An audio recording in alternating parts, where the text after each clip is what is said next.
Good morning, Boston. Tzaharaim Tovim Israel. And I'm going to give this a shot. Dobrohod Danaya to our friends in the Ukraine. My name is David Fine, and I'm the co-chair of Israel and Global Citizenship at CJP. Welcome to the third and final day of our Global Jewish Citizenship Summit. I know that many of you were sorely disappointed that we couldn't hold our traditional March meetings in Haifa this year. But I think we've made exquisite lemonade out of lemons. And a big shout out, kol hakavod, to the CJP team for putting this summit together. Over the past 2 days, we've explored Israel's relationship with global Jewry and also looked at the ways we've adapted to the challenges and even the opportunities of the global pandemic. In the face of tough times, we've heard much to be hopeful about and much to be inspired by. Today, we're going to shift our attention outwards and examine the rapidly changing landscape of the Middle East. With the announcement of the Abraham Accords, first between Israel and the United Arab Emirates, and later with Bahrain and Sudan, and then a normalization agreement between Israel and Morocco, a potential new paradigm is emerging in the Middle East, one that paves the way for peace and broader regional cooperation and integration. While senior politicians and negotiators played the central role in establishing these agreements, it will be people-to-people connections that will be key to turning formal treaties into enduring, meaningful, and mutually beneficial relationships. This morning, we'll hear from Rabbi Yehuda Sarna, Chief Rabbi of the Jewish Council of the Emirates, the first new Jewish community on the Arabian Peninsula in centuries. Gilad Erdan, Israel's ambassador to the US and representative to the UN, will also share remarks. Before we hear from Ambassador Erdan and Rabbi Sarna, I'd like to introduce Isaac Herzog. There's an old and universal expression found in many languages that, quote, the apple doesn't fall far from the tree. Hatapuach lo nofel rachok ma'etz. This expression is often not true. But in the case of Isaac Herzog, chairman of the Jewish Agency for Israel, it most certainly is accurate.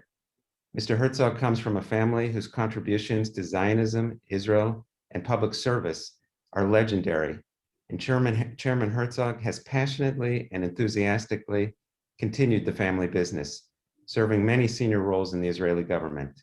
It's my pleasure to give the floor to Chairman Herzog to share some remarks. Thank you, David, and thank you, dear friends from CJP. Boston is a tower, a light unto so many communities around the world. And I vividly recall my meetings and visits with this wonderful federation. The Jewish Agency for Israel is the biggest Jewish organization in the world. And we are adamant about connecting Jews to one another and to the state of Israel. And we are adamant about connecting communities to one another and to the state of Israel. And we have three main missions that we focus on, which touch directly upon the incredible dialogue and discussions which you held in the last 2 days. And you're going to hear from some of the people who work very closely with the Jewish Agency later on, such as Rabbi Yehuda Sarna. So the three main topics or fields of activities are, first and foremost, Aliyah. We are bringing Jews from all over the world. Almost 4 million Jews we brought since the creation of the State of Israel. In this COVID year, we brought 21,500 Jews from almost 70 countries who came in quarantine and in problems of travel and in limitations and into a country with unemployment, and yet they believed in setting foot in their ancient new homeland. It's a very exciting one, and thank you, Boston, for supporting the Aliyah from Ethiopia this year. It's outstanding and it's highly appreciated. The second topic is connecting Jews to one another, as I mentioned, and to the state of Israel. We are avidly looking forward to a change of course and returning to the summer camps and returning to the immersive experiences in Israel, such as Masa and Birthright and so many other programs. And here again, we are your partners in so many ventures. And we hope to see so many young American and other Jewish kids and leaders from all over the world setting foot again in Israel, and our shlichim and our shinshinim, 18-year-old gap year emissaries who are operating in your community, in your schools and JCCs in Boston. It's an outstanding experience. And lastly, the impact on Israeli society. The fact is that the Jewish world has a voice in Israel, has a voice of pluralism, has a voice for explaining what Jewish world is all about and impacting Israeli society when it comes to social mobility and values of democracy, enlightened values of the modern world. Here again, you are partners of ours in so many ventures that help the underprivileged as well as impact Israeli society as to what it is to be Jewish abroad, which is so essential in these very days when you hear and see the debate around pluralism in Israel. We are a main advocate of that in Israeli society. We could not do it without our partners, without federations such as yourselves. The Jewish world is exciting, is challenging.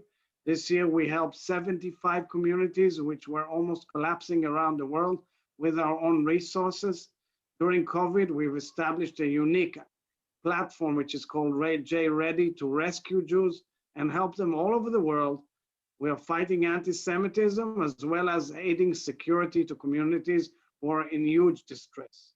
So all this is one big legacy of a great institution which operates almost 100 years and which is a great, unique partner of the Jewish people wherever they are. B'atzlacha to all of you in Boston, dear friends. We hope to see you soon in Israel, Be'ezrat Hashem. And when we say next year in Jerusalem, when we say that, we mean now, hopefully, as soon as possible. Thank you very much.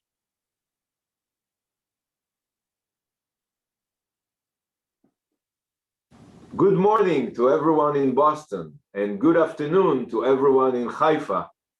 I thank Rabbi Marc Baker, Aviva, and the entire Israel and Global Jewish Citizenship team for inviting me to speak at this special event. On behalf of the State of Israel, I would also like to thank CJP for all its incredible work. Building partnerships between Jewish communities and fostering meaningful Jewish life is essential for the future of the Jewish people. I also thank you for all that you have done since the beginning of the pandemic in Israel and around the world. Friends, despite the hardships of the past year, the future of Israel looks brighter than ever. The Abraham Accords are causing a monumental transformation in our region and bringing great hope to all those involved. To understand their significance, consider that it was in Sudan in 1967 that the Arab League adopted the infamous 3 no's: no peace with Israel, no recognition of Israel, and no negotiations with Israel.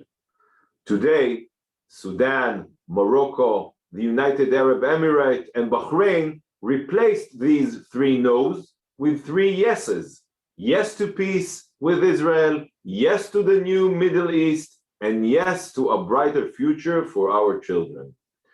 The recognition of the Jewish people's right to self-determination in the Middle East has allowed the descendants of Abraham to rekindle their connection. This peace is a true model for religious tolerance and coexistence. Over 100,000 Israelis have visited the UAE, and locals there are already learning Hebrew. Business relations are flourishing, and our citizens are collaborating in science, culture, and academia. I am already working with the ambassadors of our new partners on a variety of issues, such as agriculture, technology, sustainability, fighting online radicalization, and many more. Over Hanukkah, I even had the pleasure of hosting a candlelighting event with the Moroccan ambassador to the UN, which Rabbi Sarna moderated. We hope others will recognize the unbelievable opportunities presented by these historic agreements and will join the movement for peace and prosperity in the region. Friends, alongside building new partnerships, we continue to deepen our important relationship with American Jewry. As Israel's ambassador to the United States, I am thankful for forums such as these, which serve to strengthen that friendship and by that, strengthen Israel and the Jewish people. Thank you from the bottom of my heart.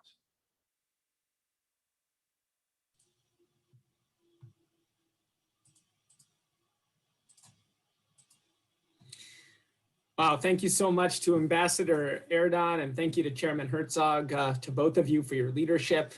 Thank you, David Fine, for your opening words. My name is Marc Baker. I'm the president and CEO of CJP, and I'm so excited to be here this morning for what I know is going to be a really enlightening and meaningful conversation.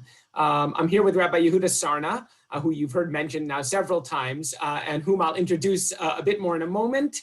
And we're both here today with two students, Samantha Jasen, a fourth-year student at New York University, NYU in Abu Dhabi, and Maitha al-Hashmi, an aspiring diplomatic trainee at Anwar Gargash Diplomatic Academy in Abu Dhabi. Welcome to all of you, and thank you so much for being with me. As we've heard this morning already from David and then from the ambassador, the Abraham Accords are creating dramatic political, diplomatic, and economic shifts in the Middle East, with implications for Israel, its neighbors, and the United States, and I would say the entire world. And I think, as we'll hear this morning, these changes are also having profound implications on human beings and on human-to-human levels. And as I mentioned Monday morning, and David opened with this morning, we firmly believe that people-to-people relationships are the foundations upon which we strengthen ties between communities and upon which we build a more peaceful and more just and more prosperous world. So it's in that spirit that we have the opportunity this morning to talk politics, and yes, to hear firsthand reflections on the changes happening in the Middle East, but really to be in conversation with two incredible young women who are walking the walk and living the change, and who really represent our future, which I think we'll see this morning is bright. So before we dig into their experiences and start with some questions for Samantha and Maitha, let me introduce an extraordinary leader, rabbi and educator, and a good friend, Rabbi Yehuda Sarna, who will share a few minutes on his story and then introduce our special guests. Rabbi Yehuda Sarna is the chief rabbi of the Jewish Council of the Emirates, a position to which he was appointed in 2019. And in this role, he leads the community in religious and spiritual matters and represents them to the government and organizational officials. Rabbi Sarna also serves as the university chaplain and executive director of the Bronfman Center for Jewish Student Life at NYU, where he is a senior fellow at the Of Many Institute for Multi-Faith Leadership at NYU, and where he designs educational experiences and curricula to train the next generation in interfaith action.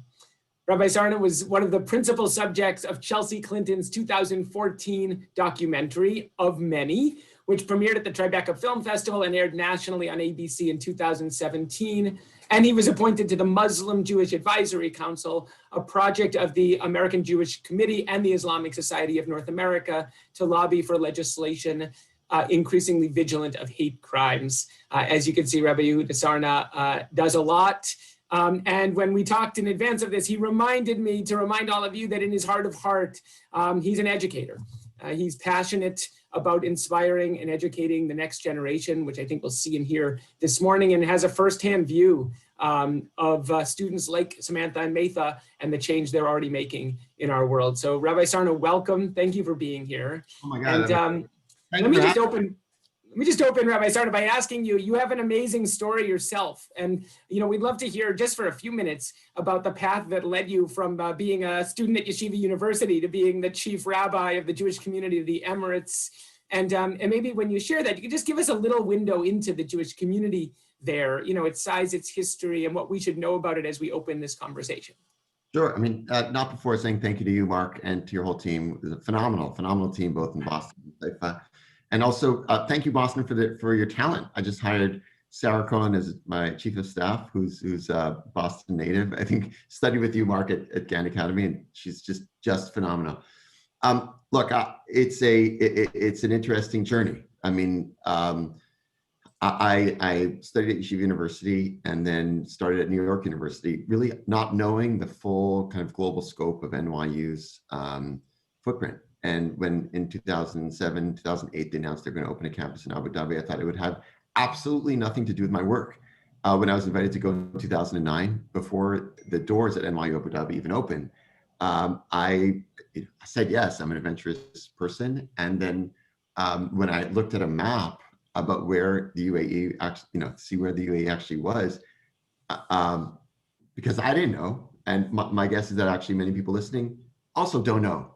But I was about to get, the day before I got on the plane, I was like, where is this country anyway? And then I looked on and I'm like, I can't believe I'm going. I couldn't eat the rest of the day. I was so nervous. And then I get to Abu Dhabi. It's my first time in an Arab country. And I'm walking around with my imam friend, my co-university chaplain, Khalid Latif.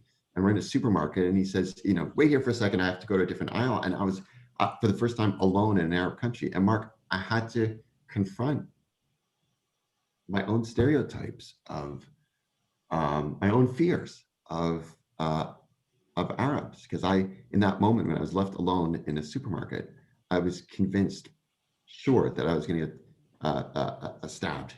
Like that was just, and how ridiculous was that, right? But nevertheless, I experienced that surge of fear, and I realized in that moment that despite my openness, my interfaith, etc., I had a very kind of deep-set stereotype and fear which I needed to dismantle.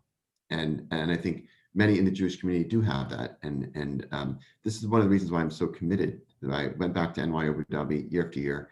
And then in 2019, when I was asked to serve as chief rabbi, I took it because Marc, we in the Jewish community don't even realize the ways in which our stereotypes are holding us back. And so I'm actually coming off a high, Marc, you as an educator, you can relate to this. At NYU Abu Dhabi, thanks to Samantha, and other Jewish students there, we've started something called the Jewish Learning Fellowship, which already exists on American campuses at NYU Abu Dhabi. And I thought we'd have a handful of people, 5 people, 10 people taking this 10-week course in basic Judaism. Marc, 80 people have signed up. Okay, so we are now 80 people. We have 2 sessions and we have to do breakout rooms. That's about 5% of the entire school, the entire student population. People are just really curious, and that is a big challenge that we in the Jewish community really need to step into. Can we open the doors to young people in the Gulf, like Maitha, so just to learn a little bit more about our history, our tradition, our culture. The Jewish community in the UAE punches way above its weight. I mean, it's a small community. It's a community of expats, maybe a total of 1,000 people, thrust into the spotlight over the past 6 months, woefully ill-resourced, under-resourced in order to play this global regional role that it is currently playing, but undoubtedly playing that pivotal role. If you were to read Tom Friedman's article in the New York Times, that's like a newspaper, that's like the Boston Globe, but just based in New York. Tom Friedman just wrote this article where he talked about, Ellie Kriel, who started a kosher catering business. She started a kosher catering business from her kitchen 2 years ago, right? But now it's on the pages of the New York Times and she's being interviewed on CNN, etc. Because the role that it plays, I think, is really outsized. So I'm doing my best in that capacity to really create the channels for young people all over the world to meet each other, really through kind of unique educational opportunities based in the UAE.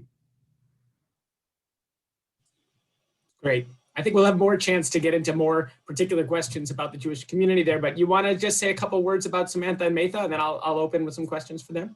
Sure. I mean, Samantha I met, I think, in her first year at NYU Abu Dhabi.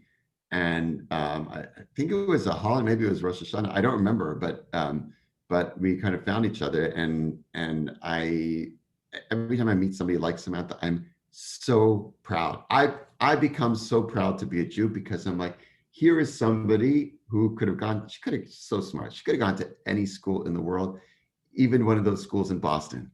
And she decided to go to a place where she knew she was going to have to represent. She took that upon herself. So, and on that theme, Maitha I met in New York City when she came as part of a very, very elite group of Emirati students on something called the Sheikh Mohammed bin Zayed Scholars Program. And they come to New York, they come to DC. They should change their itinerary because they should make a Boston stop also, you know, to meet all the smart people. Maitha has since joined the Emirati Diplomatic Academy, and I've had the great privilege of working with Emirati diplomats around the world. They are phenomenal, phenomenal. And there's no doubt in my mind that Maitha will be one of those phenomenal talents. Great, so let's jump into it. Samantha and Maitha, I'll open with a question for both of you, and maybe Samantha, you can go first. Can you just tell us a little bit about your backgrounds and your stories? And in Samantha, your case, how you ended up studying at NYU Abu Dhabi, and Maitha, how you came to join the Diplomatic Academy? Yeah, I would love to. So my name is Samantha Jasen, and I'm a current 4th year at NYU Abu Dhabi, but I was born and raised in the suburbs of DC in Maryland. I lived in the same house my whole life. I went to public school. I was surrounded by Jews. I think I went to 60 bar bat mitzvahs when I was in 7th grade. And I always kind of wanted to go and see the world. So when I was a junior in college, my high school counselor, so my public school had 2,500 kids, right? So NYU Abu Dhabi is 1,200. And so my high school counselor actually had the opportunity to come to NYU Abu Dhabi and learn about the school and learn about the program. And when he got back, he looked at me and said, "Your parents are going to kill me, but you have to apply here." And so I kind of knew that my parents would not approve. So I applied thinking that I would not get in. And then I ended up being accepted to go to Candidates Weekend, which is a program they used to do. And they would fly students from all over the world to come to Abu Dhabi for a weekend and interview and see the city and kind of just be here. And so when I went, my grandparents were really scared, kind of what Rabbi Sarna was saying. My whole community was kind of confused and like, why are you letting your daughter go to the Middle East and it's not Israel? Kind of conversations were happening. But I looked at my parents and I was like, I need to go. And so I ended up getting into NYU Abu Dhabi. And there was a lot of tension in my family. My parents wanted me to stay in the States. All of my parents' friends, a lot of pushback, you know, what are you letting your daughter do kind of thing. But fast forward 4 years later, and my grandparents wish they could have come to graduation. Everyone, all of my extended family, friends, they all know the UAE. They've been following it in the news. They'll send me articles when someone writes about the UAE. But I'm very lucky to be here and I've really loved my experience. So I'm excited to hear about Maitha. Thank you, everyone. My name is Maitha Hashmi. I'm a diplomatic trainee in Anwar Gargash Diplomatic Academy.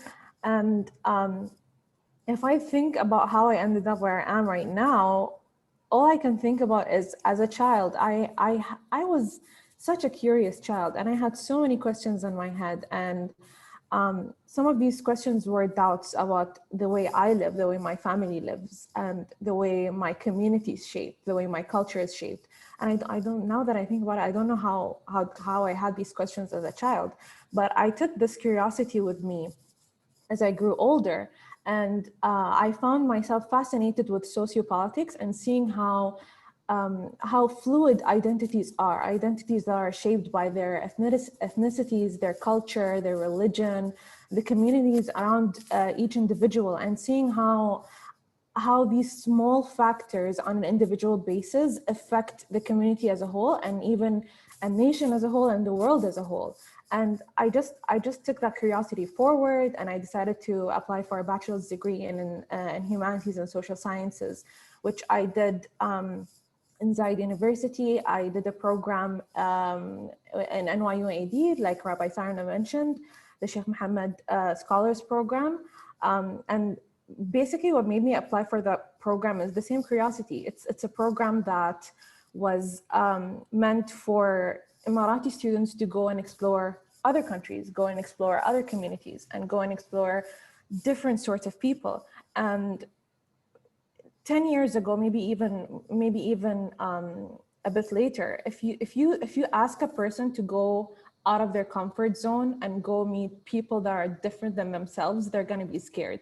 Just like Rabbi Sarna was scared standing alone in that supermarket. Everyone is scared of change. Everyone is scared of something that is different, something that is other than themselves and what they're usually surrounded with.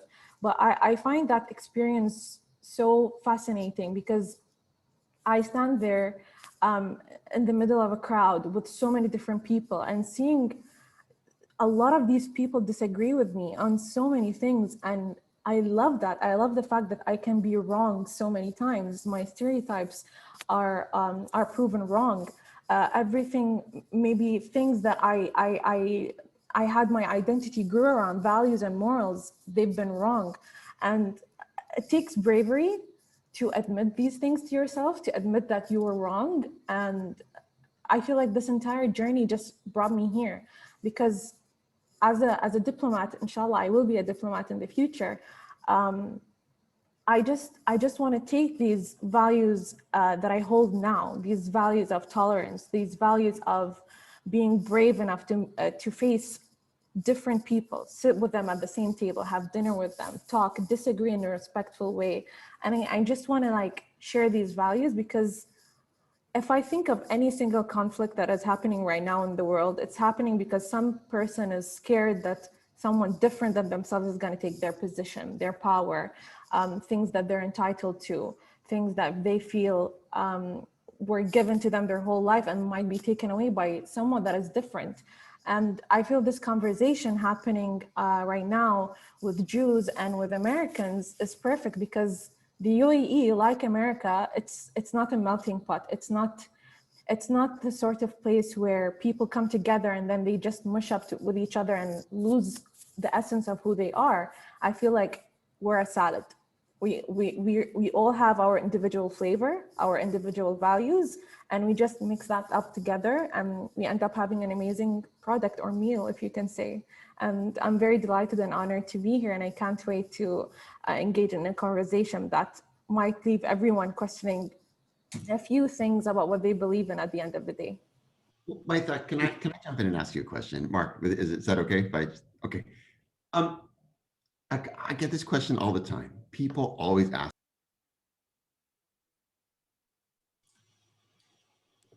sorry about that. What do Emiratis think about the Abraham Accords? And I guess in this question, I'm more interested in the youth. Like, what do people make of it? I mean, it was a bit of a surprise. It was a breakthrough. What, from you, your friends, your family, of your generation, what are people thinking?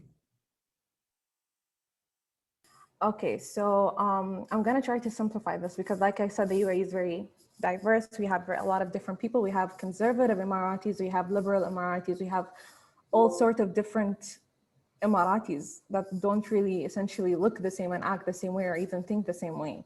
So funny enough, the Abraham Accords happened in 2020. And I was 24 years in 2020, 24 years old. And back when I was in 7th grade, which was around, I think, the 2010 FIFA World Cup, something happened. I don't exactly remember what happened, but something happened between Israel and Palestine. And there was a lot of hate going on. People were like asking for revenge from both sides. And there was so much anger. And I was 10 years younger than 24. I was 14 at that time. And I remember finding a picture of a little boy with a kippah and a small Palestinian boy with the Palestinian scarf, and just seeing them hug each other. And I was just wondering, like, why isn't this happening? And I thought of this in 2010. And a lot of people my age, in my generation, which includes my elder sisters, who one of them is 32, the other one is 28, they're much older than I am. And they all thought the same way. And this was 10 years before the Abraham Accords. Of course, there's a generation way before our generation, maybe the generation of my mom and my grandma, who were deeply influenced by certain ideologies that went around the region in the 1980s. And even them, even my mom, when the Abraham Accords happened, she let go of everything that she felt and everything that she believed in. And then this is something beautiful about the UAE. She said, I believe in our leadership, and if they thought that this was the right move to do in 2020, they probably have their reasons. Whether I know the reasons or don't know the reasons, they probably did the right thing. And she just had that trust in her leadership. If they think that it's the right move to normalize with Israel, then who should I be to hold on to an ideology that dates back to the 1980s?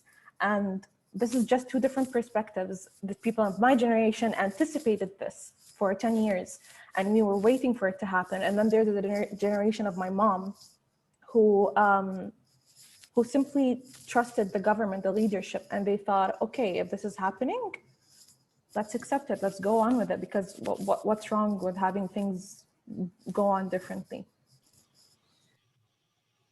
I love that answer. I just want to note, and it's so honest, because it's not like everyone has a ideological revolution of openness and enlightenment and embraces this. Some of it is just pragmatism. Now, maybe I'm suspicious of it, but I'll trust our leadership. And I think kind of change like this happens for all sorts of different reasons and in different ways for different people. Thanks for sharing that, Maitha. Samantha, let's turn to you. We've heard a lot about kind of curiosity and going out of your comfort zone. And I'd love to hear about what it's been like for you as an American Jew living and studying, in an Islamic country. Where have you bumped up against your own stereotypes and impressions, and just kind of, what's it been like for you? Yeah, thank you for the question. I find that question a little bit difficult because, again, I think that I do feel sometimes an impetus to speak on behalf of all Jews, but there's so many Jews fall on such a wide spectrum in terms of politics and all that kind of stuff. But I will say my experience has been very lucky, because from the first semester I was introduced to the Jewish community in Dubai. And so I've spent my first Yom Kippur in university in Dubai, in the villa that they had. And then for all of the very important holidays, I've been able to go up. The school actually funds my cabs to and from Dubai so that I can not worry about transportation. And I think finding that community in Dubai has been really special for me. The first time I went to services and I saw them take out the Torah, and the Torah in the synagogue is transcribed with the name of Rabbi Sarna. I'm blanking. Do you know what the name is that the Torah is transcribed with in the synagogue? Oh, you're muted. There are actually now two, but the first one was dedicated to Mr. Alabar, who's a big real estate developer who's been a real friend of the Jewish community, and the second one now was dedicated actually in the memory of Sheikh Zayed, who was the founder of the UAE, and just about a year ago was presented as a gift to His Highness the Crown Prince of Abu Dhabi. And the terms of the gift are that although much of the year it is in the hands of the authorities, but for the high holidays it comes out for use in the Jewish community. And so they took out the special Torah and they talked about the story behind it, and everyone started praying. And there's something so magical about seeing a room of Jews praying. And so I looked around and I started crying because I didn't think that I would be able to experience something like that in my university or in my life, especially given all the backlash from my friends and my family and kind of all these external circles. And so I think that moment was just, I don't know how to describe it other than magical. And then getting to meet Rabbi Sarna and staying connected with the Bronfman Center, I felt really supported in anything I wanted to do. So if we wanted to do a Shabbat dinner, like the school, the Office of Spiritual Life would fund us to buy groceries and make the dinner.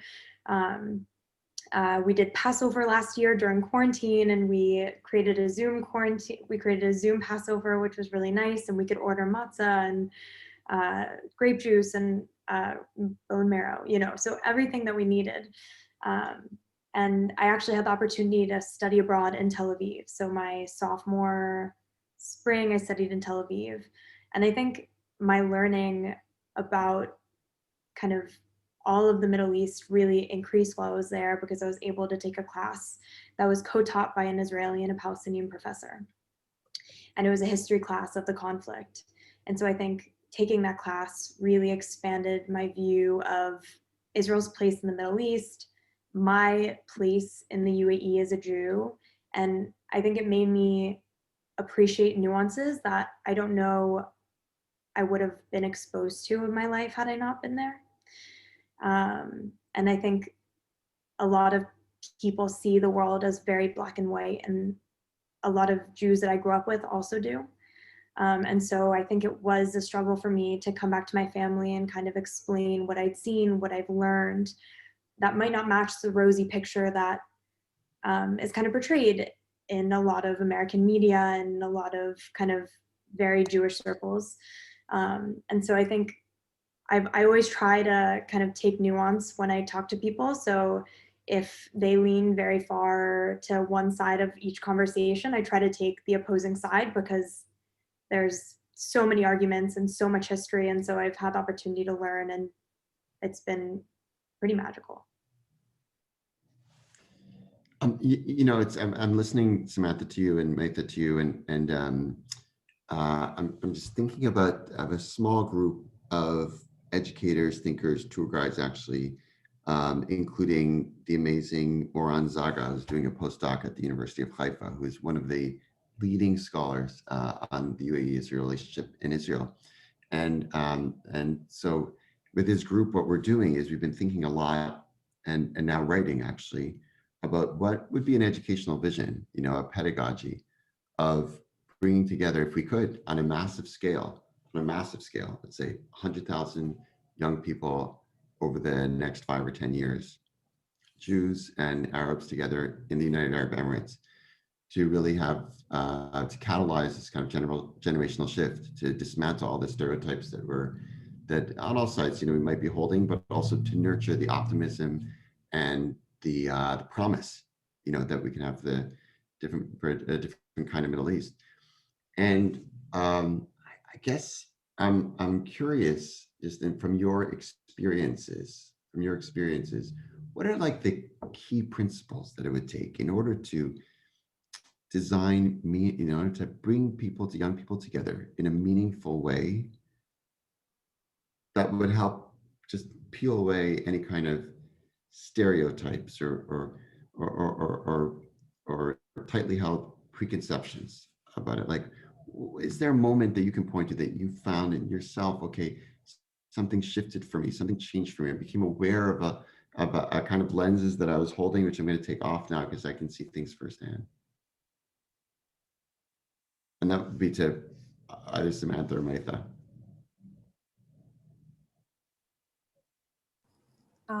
So Samantha, do you mind? So for me, even I said the story of how I used to think 10 years ago, but for me, I feel like the moment where a new lens came in front of my eyes was 5 years ago during my sister's wedding. So my sister had her wedding in Santorini because she wanted it to be close to her own family, which is myself and my sister and my mom, and she wanted it also to be close to her husband's family, who is from the UK. And in that wedding, she didn't tell us about this. She said that there's a surprise, but she didn't tell us. In that wedding, I witnessed such a beautiful thing, which was that my sister and her husband, her current husband, they signed their contract in an Islamic way, and then they stood under an arch and they said their vows, just like Christians do.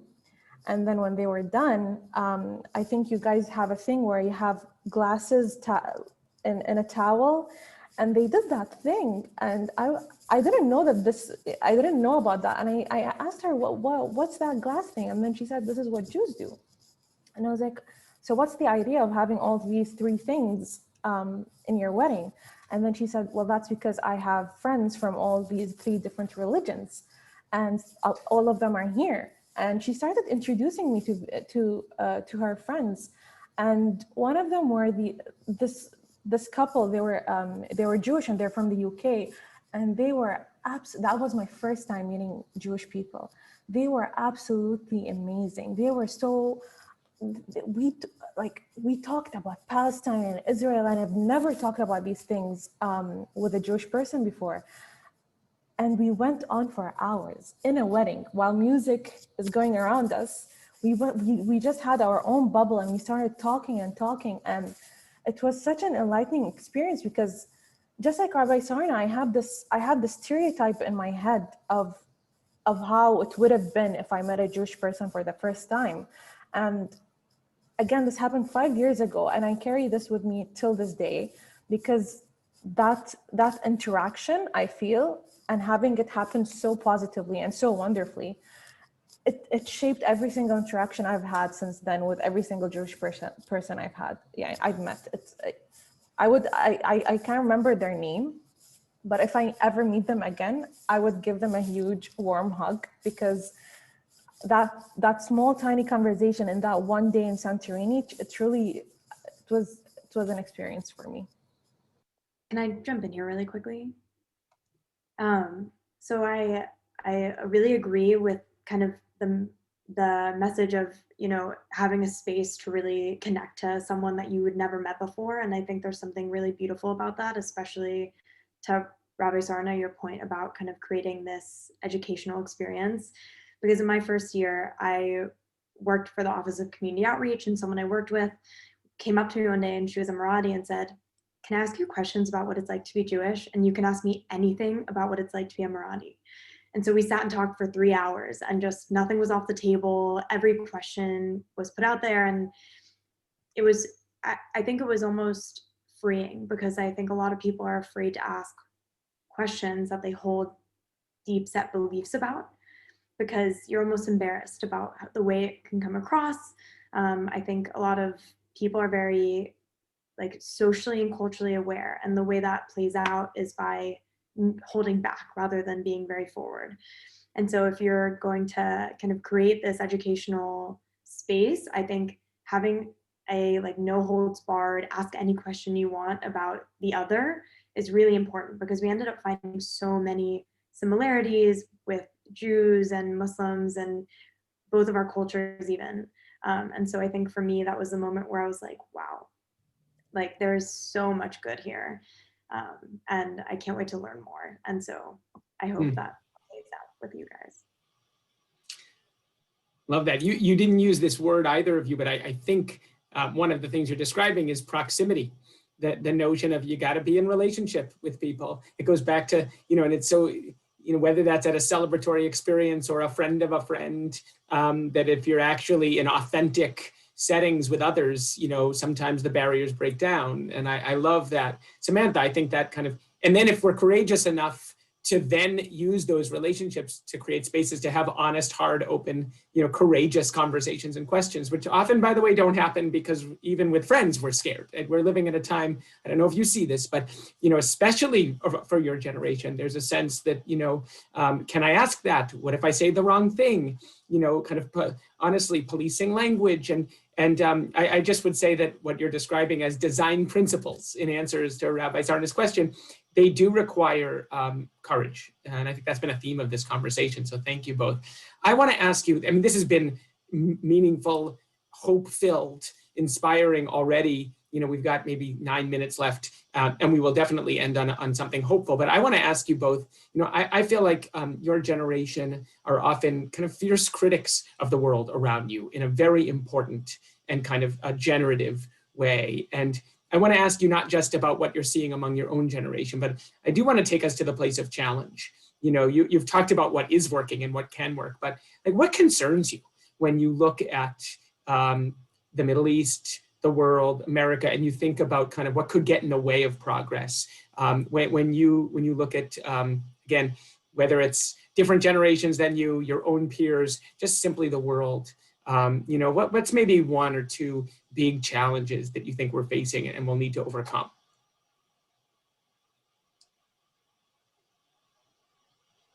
Okay, I'll go ahead with this one. For me, and maybe because this is an issue that my country deals with a lot, the main issue or the main obstacle that I see standing in the way of this peace happening in the Middle East is ideological extremism. This is a problem that transcends borders, it transcends genders, it transcends cultures and ethnicities, and it's happening everywhere. When you're a person and you think that what you believe in is not only right, but it's something that everyone else should believe in and agree in with you, certain tensions build up between yourself and everyone around you, even those who agree with you. This problem held the region back for quite some years, but I feel like we're finally opening up the doors to face this problem head on. The UAE is having immense efforts in a lot of sectors to fight ideological extremism. And I just feel like if people, again, back to the bravery of facing whatever is different than yourself, if people just like open up their hearts, open up their doors to different ideas, different thoughts, it's a process. I know that it might be very hard for some people, and I respect that, because if they believe very strongly in what they believe in, that shows passion with what they're feeling. But it also, there's certain freedom, the freedom of exercising your beliefs shouldn't transcend over someone else's freedom. And that's a major morale and value that us here in the UAE we're trying to spread and to enforce, that you can have your freedom, I can have mine, we can put our differences aside and we can just be friends. And I just feel like just going head on against this problem is going to be an obstacle, but we can definitely do it. Thanks. Samantha, you want to add anything? Yeah, I kind of want to touch on, Marc, what you touched on before, and I think the policing of language, that's very present in my generation especially, but not so much the policing, but I think a lot of my generation is very comfortable existing in echo chambers. And so we seek out people and institutions and even media that directly speaks to what we believe or will just enforce it. And so I think it is going to be a challenge to get people to have these hard conversations and be challenged in a real way in their beliefs, and to step back, right? Because the world is not black and white. And so the way you think is not what you think is right and moral is not what someone else on the opposite side of the world or even your neighbor in the US thinks is right and moral. And so where do we go from that? And so like, I think education will be a huge challenge moving forward, because obviously there's structural inequalities that exist all over the world, especially in the US. Education is not equal. But I think it stems from a really good education in really pushing the boundaries of what you think is right and how to have hard conversations, right? Like I think everyone should take a negotiation class, because that's what life is, it's a huge negotiation and it's a push and pull of your identity constantly. And I've been really lucky enough to be in situations where I've always had to grapple with that, but I don't think a lot of my peers that I grew up with in the US have had the same opportunity to do so. And so I think that will be a big challenge moving forward. Obviously not our biggest, but. Rabbi Sarna, in a few remaining minutes, first of all, anything you're hearing as you listen to Samantha and Maitha, based on what you see, especially in the next generation, that you want to add or reflect on? I think that what we can't lose is that we can't forget about it is that the region is going to become more integrated than anybody could have imagined. And what that means is that Palestinian youth are also going to have to be a part of the conversation. And what I've observed through, I started something called the War and Peace Movement, which tries to bring together about 30, 40 different civil society organizations in Israel who are outreaching in one way or another to UAE counterparts. And this has both people who, organizations which lean more to the right or lean more to the left, but they're all kind of united in believing that there can be a warm peace between Israelis and Emiratis. That's why we call it the Warm Peace Movement. And one of the interesting things is that some of the groups who are more left-leaning say, okay, the right-leaning ones are engaged in kind of Gulf washing, utilizing a warm friendship with Arabs in the Gulf in order to kind of divert attention from the kind of tensions with the nearer Arabs, so with Palestinians, and very much want to make sure that there's kind of an evenness on that. But Marc, to your question, I would say is that the Palestinian youth voice has to become a part of the conversation also, and that can't be lost because the region is going to become more integrated, and many Palestinian civil society leaders also know that there's a lot of healing to be done between Gulf Arabs and Arab youth and Palestinian Arab youth, and that is going to be a dynamic that's going to be playing itself out. And as Jewish educators, that should not be lost on us. We need to be clear-eyed about that. Thanks for adding that in. I think it's important for us to remind ourselves, like, there's a lot of work ahead, and we're just at the tip of the iceberg here, and it won't all be easy.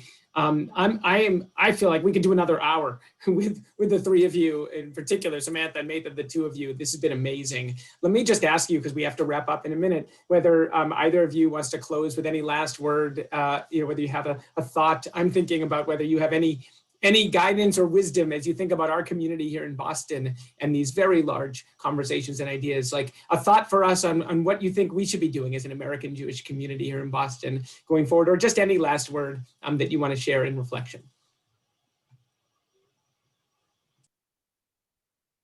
I would say, especially to like the close-knit Jewish communities, because I did grow up in one, push back against people.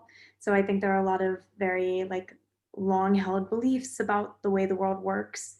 And I think those should always be challenged, especially with facts and, history. And I find that when people actually learn the history of, especially about the Israeli-Palestinian conflict, minds are challenged. And there's a lot of nuance and pain and anger.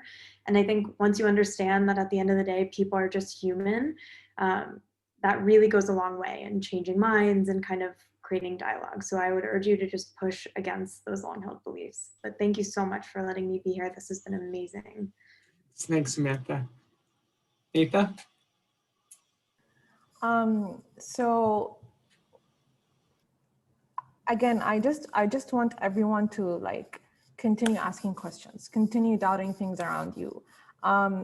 Even when you think that you're right, just put that 0.0001% in your mind that there's this slight chance that you might be wrong. I might be wrong. Others might be wrong. Just keep asking these questions. I'm gonna be doing that from my side, and I hope everyone does the same from their side. And maybe in a few years, we're gonna witness another historic deal happening, and we might even meet together in Jerusalem and pray in the same area. I mean, we're allowed to pray in a synagogue, and you never know, we might literally have religious peace finally happening. And I'm very honored to be here, and thank you everyone for this chance to share my Emirati perspective about this.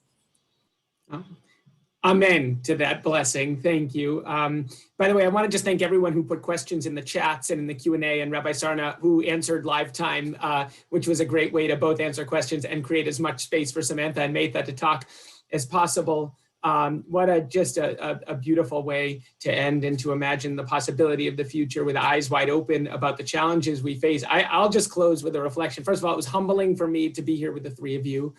I don't know if you noticed, but each of you shared moments of leaving comfort zones. Rabbi Sarna, what am I doing going to UAE? Samantha, I don't know what it is, but I want to go to another country. And Maitha, I've been questioning things since I was a child.